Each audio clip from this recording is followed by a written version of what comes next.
In the early afternoon of February 15th, the first and only substantial defense of Columbia met Sherman's forces about 5 miles south of the city at Congaree Creek. For several hours, Confederate troops held their line of breastworks on the north side of the flooding creek. But by late afternoon, after wading through waist-deep water and mud and flanking the defenders, Sherman's men crossed the creek with few losses and made camp within 3 miles of the city, with the Congaree River standing between them and Columbia.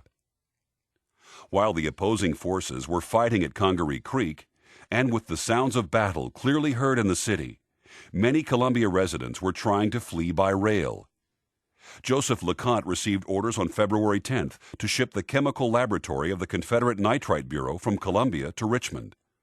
The boxes were sent to the depot on the 14th, where they sat until LeConte was able to get them on board a train the next morning. As the fighting at Congaree Creek was ending, LeConte went to the depot again to see if his shipment had been sent. It had. The depot is still crowded with people trying to get off. The panic is really frightful. Women and children pleading to be taken aboard. It is difficult to see the surgeon plead in mass and remain unmoved. It is difficult to resist the strong tide of human sympathy. Still, I try to remain calm. The authorities say there is no danger. At about midnight, Confederate forces began a light shelling of the Union camp that lasted until morning. While only a few casualties were sustained, Sherman's men did not sleep well.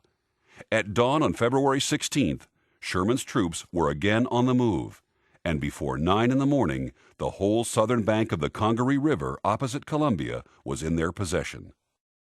In all of our campaigns, no other city in the South awakened our interest and bad feeling as did this city of Columbia. And now here it was, with all of its beauty and attractiveness in full view. But with all this was the trouble.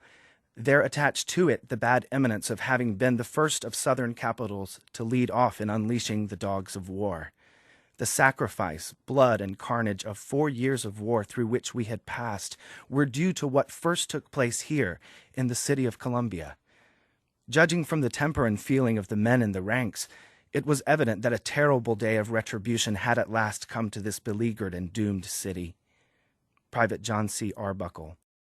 The bridge across the Congaree to Columbia was burned by retreating Confederate troops now quartered throughout the city.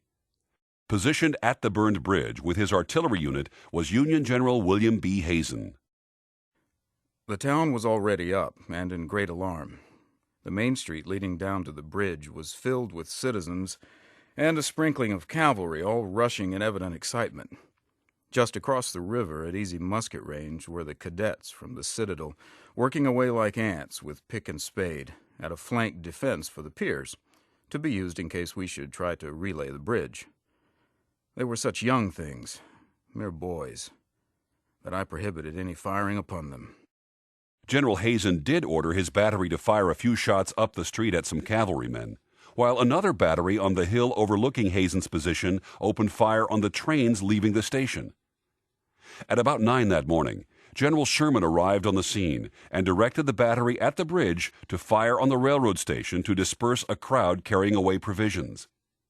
He then ordered Hazen's artillery crew to fire upon the new granite statehouse under construction. When the shells struck, we could see the brick and mortar fly. Private John C. Arbuckle. At the railroad station, the scene was frantic. Car after car left with the officials of the Treasury Department and hundreds of individuals who feared to be captured by the enemy. Madam S. Sosnowski. I never saw such a crowd and rush. The car windows were smashed in, women and children pushed through, some head foremost, others feet foremost. Mary Darby de Treville. Not wanting to risk trying to cross the swollen Congaree under potential enemy fire, Sherman opted for a different route. The Congaree is formed by the Broad River to the north and the Saluda to the west. These rivers intersect at the north end of Columbia. Sherman sent his troops to the only remaining bridge into the city on the Broad River. Along their path, they found an abandoned Union officer prison camp called Camp Sorghum, which had been set up only 4 months earlier. Here we spent part of a terrible winter, exposed to the storm and rain.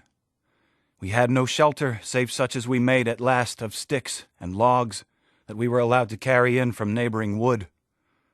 Our food was wretched. We had almost no clothing, and the weather was very bad nearly all the time. We were surrounded by a line of guards. Union Officer S.H.M. Byers. The prisoners of Camp Sorghum had been evacuated on December 12, 1864, and moved to the open grounds of the lunatic asylum in Columbia, where many escaped, including S.H.M. Byers, before being taken out of the city as Sherman approached Columbia. About noon on January 16th, Sherman's troops reached the Saluda River and Columbia Mills, the largest manufactory in the South. The bridge across the Saluda had already been burned. By mid-afternoon, pontoons were laid, enabling a division to cross and approach the Broad River Bridge. But just as they arrived, and even before all the retreating Confederate cavalry could cross, the bridge erupted in flames, having earlier been covered with rosin, tar, and turpentine. Waiting until dark, the Union Army began their effort to cross the flooded Broad River in a pouring rain. While Sherman's pontoon corps struggled with their task, Confederate General G.T. Beauregard finalized arrangements for the remainder of his army to evacuate the city early the next morning, turning over the command to Columbia native General Wade Hampton.